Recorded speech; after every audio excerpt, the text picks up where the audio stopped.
plus en plus nombreuses et nombreux à nous suivre. Hall 2.2, stand B24, Village Semence avec nos amis du GNIS, les émotionneurs. J'ai aujourd'hui beaucoup de chance pour Parole d'experts dans les territoires avec un plateau et avec une bonne humeur communicative.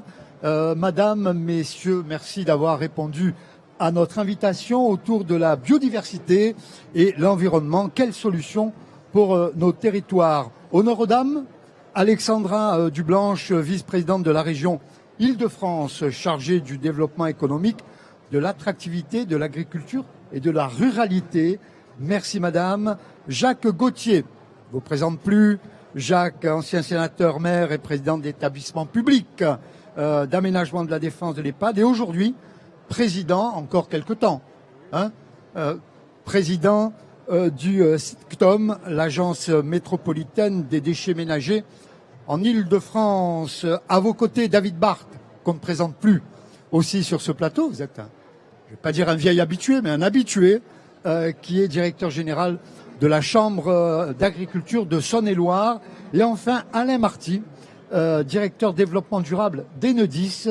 Et il y a vraiment, on connaît Enedis comme gestionnaire du réseau électrique, mais vous allez voir, j'ai découvert quelques belles surprises. Alexandra, on va commencer par vous, je le disais.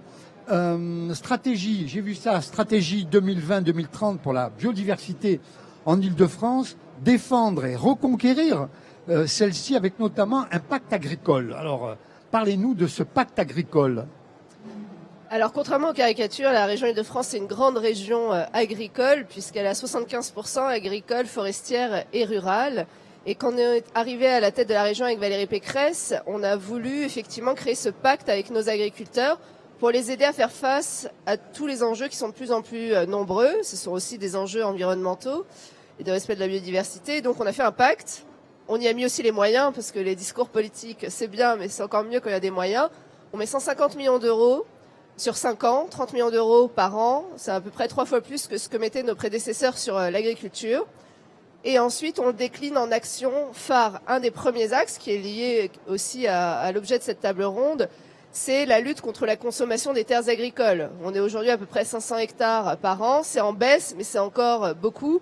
Et vous l'avez dit dans ma délégation, moi, je suis à la fois en charge du développement économique et de l'agriculture, donc je me retrouve parfois dans des situations un peu compliquées. C'est pas facile, hein, surtout que... Non, on a des sujets un peu... L'Île-de-France, on connaît l'Île-de-France à travers, je vous ai interrompu, pardonnez-moi, à travers Paris, oui, à travers les banlieues, mais on est loin d'imaginer que c'est une terre agricole aussi, l'Île-de-France. Tout le pourtour, la grande couronne, dont moi je suis élue des Yvelines par exemple, alors pas dans une ville rurale ni agricole, mais proche par exemple de la plaine de Montesson, qui produit 25% des salades d'Île-de-France.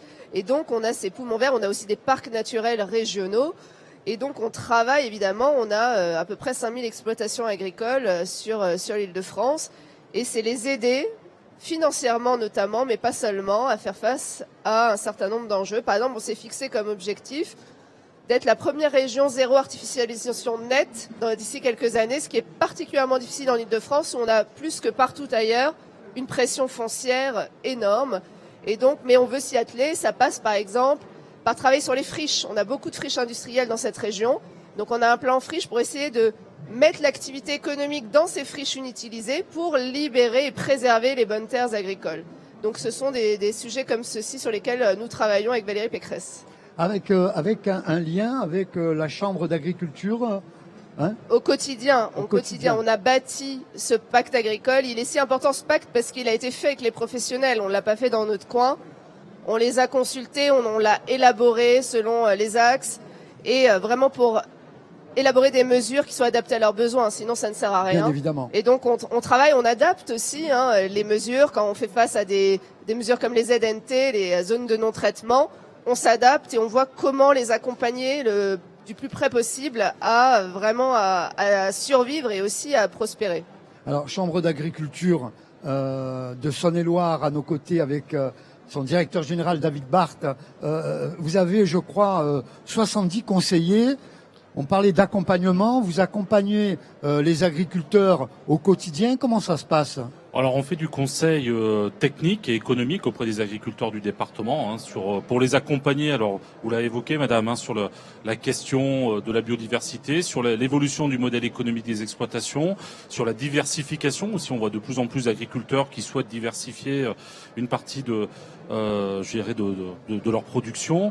On les accompagne aussi dans certains cas à l'export. Sur comment aller à l'export.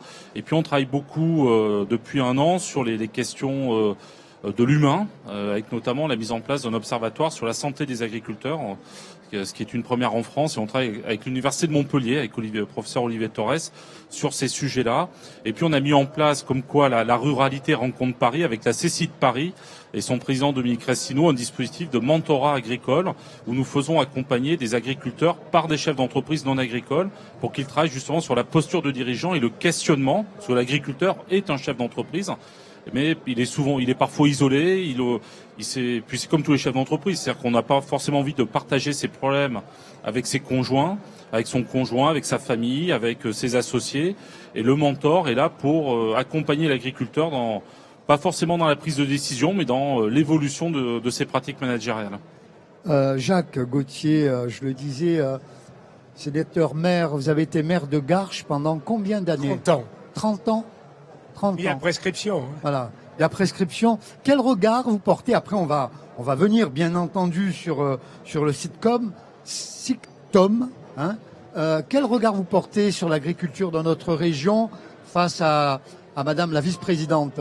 Mais je crois qu'elle a bien fait d'évoquer cette région parisienne dont elle n'imagine pas qu'elle est un grenier permanent, un centre d'agriculture.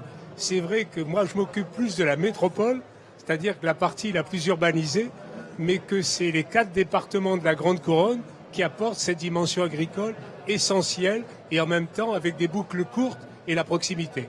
Alors je le disais, vous êtes à la tête de l'agence métropolitaine des déchets ménagers en Île-de-France. Quels sont aujourd'hui vos enjeux?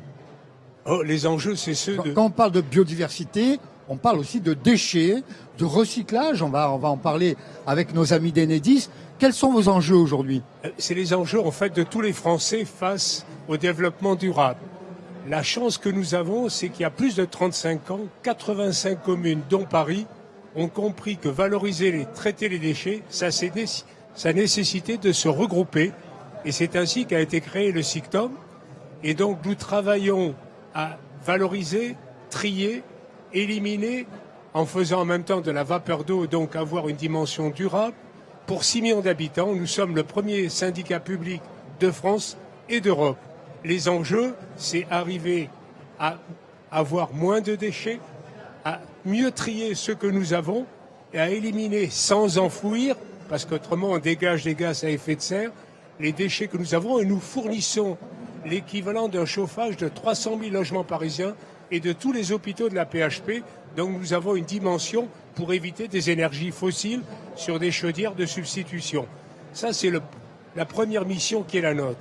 En même temps, nous sommes forcés de penser à demain, c'est-à-dire la collecte, la captation et le traitement des déchets fermentescibles alimentaires, et après les orienter vers du compost qui vont profiter à l'agriculture, mais aussi vers du biogaz, puisque nous aurons à développer cette capacité sur laquelle nous travaillons. Puis nous avons aussi une dimension d'essayer de polluer le moins possible, et donc nous travaillons, et de par notre taille, c'est un peu notre obligation, nous travaillons sur des domaines qui permettent d'abord, en zone urbaine dense, de planter beaucoup d'arbres sur nos sites.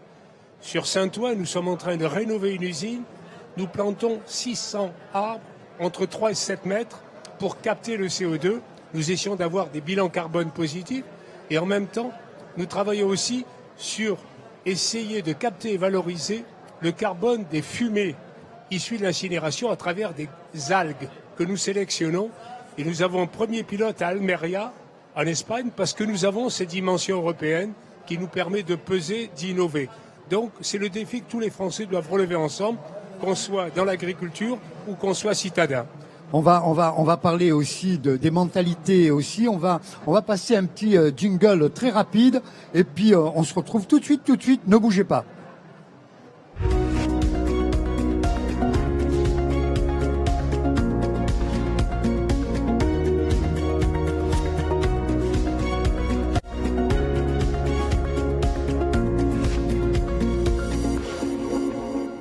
Voilà, de retour, hall 2.2, stand B24, plateau Village Semence, avec nos invités sur la biodiversité et l'environnement.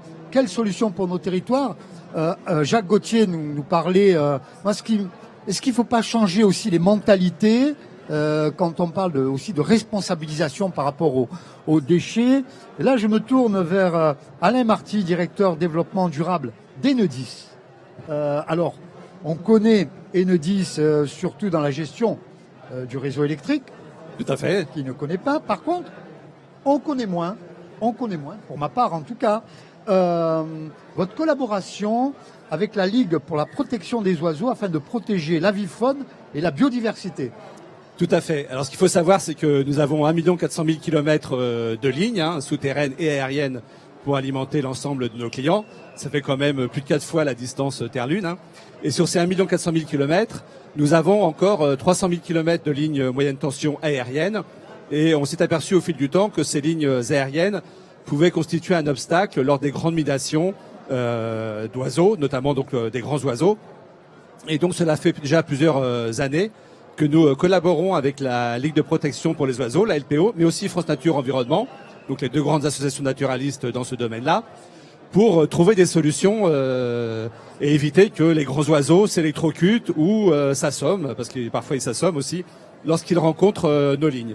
Et pour cela, donc, nous avons créé un organisme de gouvernance assez original qui réunit ces deux associations naturalistes, le ministère de la Transition écologique et solidaire, nous-mêmes et puis le gestionnaire du réseau de transport, pour créer ce qu'on appelle le Comité national avifaune, le CNA, qui sert à la fois de médiation lorsqu'on constate que nos ouvrages sont la cause de problèmes sérieux, notamment dans une région donnée, et aussi pour partager les bonnes pratiques, parce qu'on a donc des gens sur le terrain qui sont extrêmement sensibilisés donc à ces problématiques et qui ont trouvé donc des solutions très originales.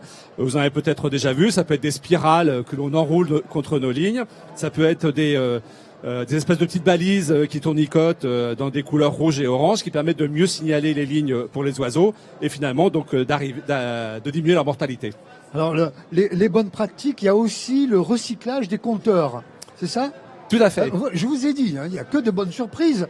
Moi, je suis extrêmement heureux chaque année de découvrir lors de ce salon international de l'agriculture qu'il y a aussi de grandes entreprises françaises qui travaillent sur l'environnement, la biodiversité et notamment Enedis. On a préparé cette émission. Tout à fait. Donc, déjà, donc, de par notre mission de service public, donc nous sommes extrêmement concernés par tout ce qui concerne la responsabilité sociale des entreprises. Et donc, cette responsabilité sociale des entreprises, elle s'exerce dans le domaine de l'environnement, bien sûr, mais des déchets, de l'inclusion numérique, de la précarité énergétique, mais notamment donc sur la question des déchets. Lorsque nous avons donc entrepris notre grand programme de pose des compteurs Linky, donc on savait qu'en même temps qu'on allait poser 36 millions de nouveaux compteurs, on allait déposer 36 millions de compteurs existants et on ne pouvait pas imaginer que ces 36 millions de compteurs, ils se retrouvent dans des décharges plus ou moins sauvages ou voire même enterrés de façon donc tout à fait réglementaire. Et donc dès le début, on a mis en place donc un programme pour être sûr que chaque compteur déposé est un circuit de recyclage. Donc dans chacun de nos 300 ou 400 sites opérationnels qui gèrent la pose des compteurs, on a des bennes donc spécifiques où on dépose tous les anciens compteurs. Ces anciens compteurs sont acheminés vers des organismes de tri. Alors, ce qu'il faut savoir, c'est qu'en plus, on a fait appel à l'économie sociale et solidaire pour mettre en place ces tris. Donc, on a dû créer probablement une petite centaine d'emplois pour trier donc justement donc ces compteurs déposés. Et aujourd'hui, donc, on s'est déposé d'un côté le cuivre, le verre, le capot métallique pour les anciens compteurs, plastique pour les nouveaux compteurs. Tout ça, ça part dans des bennes séparées et après, ça rejoint les circuits donc de recyclage adéquats, que ce soit pour les métaux, pour les plastiques ou pour le verre.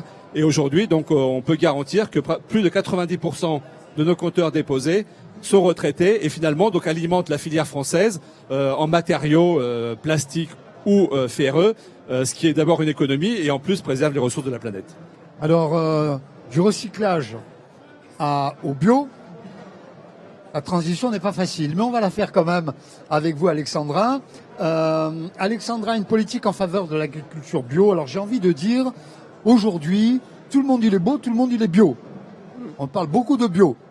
de bio par-ci, de bio par-là. Après, je demanderai votre avis aussi à David. Et notamment, pour vous, l'éducation au niveau des lycées ou l'alimentation au niveau des lycées, quelles sont les grandes lignes de cette politique mise en place en région Île-de-France? Alors, nous, en région, notre priorité, c'est le local. Ensuite, c'est le bio.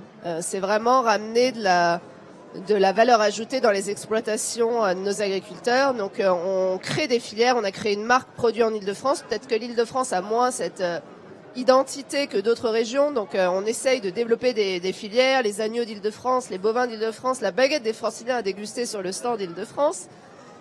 Et après vient aussi le bio parce qu'il y a une demande des consommateurs. La région Île-de-France, elle était dernière de la classe quand on est arrivé. On avait à peu près 2% des surfaces cultivées en bio. En 3 ans, on a triplé les surfaces. Et là, pour la deuxième année consécutive, on est la première région au niveau national de conversion au bio. Donc nous, qu'est-ce qu'on fait pour accompagner ça? On va payer les certifications, on va aider sur l'aide à la conversion, sur l'aide au maintien, même quand l'État se désengage, parce que malheureusement, il y a parfois de grands discours politiques, mais après, dans les faits, voilà, il n'y a plus les moyens. Donc la région a décidé quand même de poursuivre, pour lancer cette dynamique, poursuivre cette dynamique. On continue à financer. Et donc c'est vrai qu'un des débouchés, ce sont les cantines des lycées. Encore une fois, objectif numéro 1, le local. Donc d'ici 2024, on veut approvisionner 100% des lycées en produits locaux, dont 50% de bio. Donc on est en train de s'organiser avec tous les producteurs pour créer une centrale d'achat, pour favoriser ces produits locaux. On part sur un panier de 14 produits, là, à la rentrée, avec 6 familles. Alors on a le pain, on a le brie de Meaux, le brie de Melun, les yaourts franciliens. On a les fruits et légumes, bien sûr, etc. Et voilà, pour qu'il y ait souvent, c'est un problème de rencontre de l'offre et la demande. Les lycées nous disent, oui, moi je veux du local. C'est pas parce que c'est plus cher mon problème, c'est parce que je sais pas où le trouver. Et donc, nous, région, notre rôle, c'est de mettre en relation cette offre et cette demande pour qu'elles se rencontrent mieux. Alors, question toute bête, Ouais. à vous tous. Est-ce que le bio, selon vous, va sauver la planète?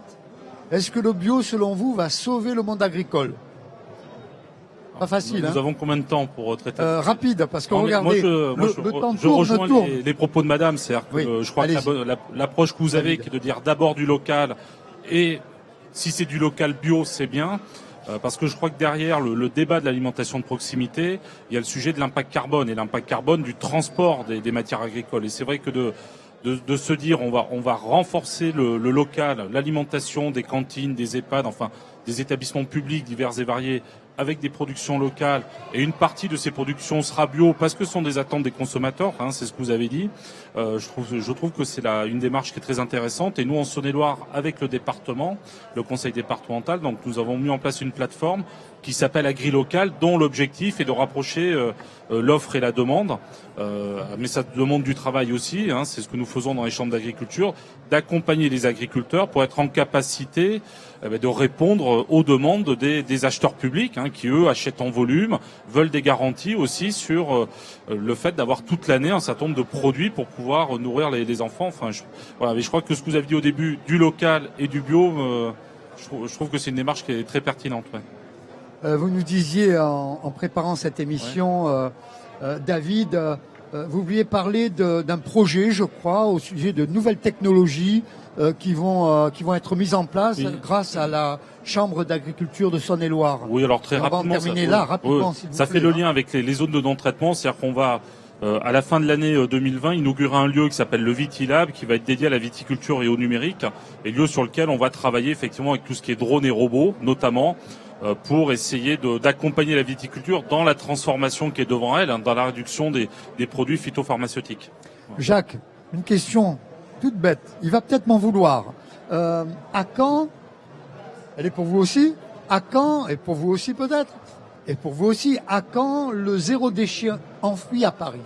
Ah, je pense que c'est le zéro déchet enfoui dont il faut parler plutôt que le zéro déchet. On voit bien que nos amis de San Francisco, qui sont zéro waste, enfouissent encore 56% de leurs déchets, mais ça, ils n'en parlent pas. Dans la réalité, on a 3 défis, dont un que nous conduisons avec la région à la demande de l'État, c'est arriver à supprimer ces verticalités qui font que certains sont chargés de la collecte, d'autres du traitement, d'autres de la valorisation. Il faut mettre de l'harmonisation, de la coordination pour être plus performants tous ensemble. Le deuxième défi, c'est qu'il faut qu'on arrive à éduquer nos concitoyens et nous-mêmes pour moins produire de déchets. Par exemple, l'interdiction des plastiques à usage unique, mais aussi arriver à trier plus. C'est la campagne que nous conduisons actuellement.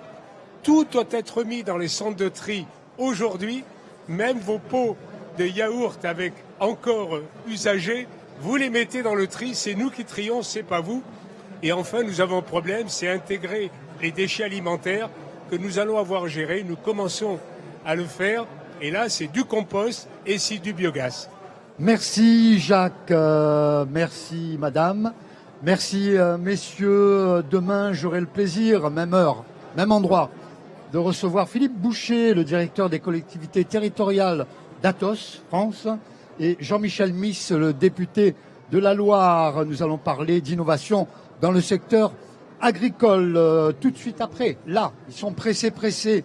Vincent Guyot pour TNLA. Mangez bien, dormez bien, prenez soin de vous. À très vite. Bye bye.